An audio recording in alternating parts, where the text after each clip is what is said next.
یہ مرد کا المیہ ہے کہ وہ عورت سے ہمیشہ محبت کرنا چاہتا ہے، لیکن کشش اس کے لیے صرف حسن ہوتا ہے جو ہمیشہ نہیں رہتا۔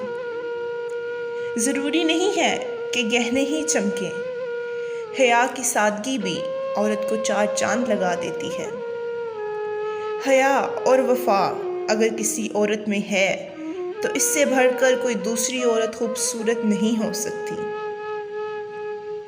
عورت کو محبت سے نہیں، اس کی نفرت سے ڈرنا چاہیے کہ وہ جس کو ہاتھ سے عام کر دے تو اس کے حق میں کی گئی دعائیں تک چھین لیتی ہے۔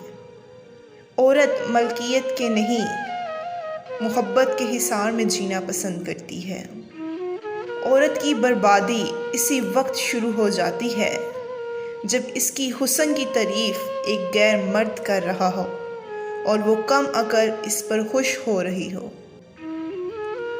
عورت کے پاس یہ صلاحیت ہے کہ وہ حالات کے تقاضے کے مطابق اپنے والدین کا بیٹا بھی بن سکتی ہے اور اپنی اولاد کا باپ بھی۔ عورت محبت کر لے تو وہ سب سن کر اپنی ذات کی تذلیل کروا کر بھی محبت پر قائم رہتی ہے۔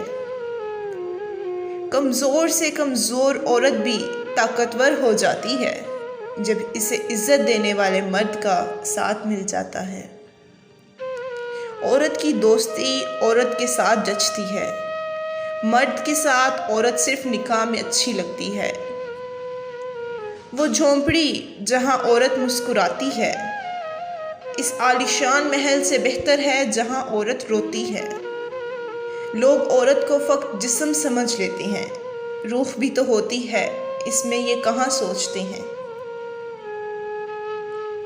بہترین بیوی وہ ہے جو تمہاری موجودگی میں عورت اور غیر موجودگی میں مرد بن جائے۔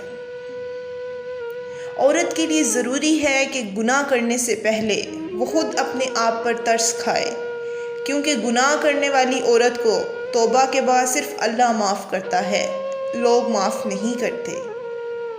عورت مرد کی خوشی کے لیے پیدا کی گئی ہے۔ کہتے ہیں کہ عورت کا کوئی گھر نہیں ہوتا، مگر حقیقت یہ ہے کہ عورت کے بغیر کوئی گھر نہیں ہوتا۔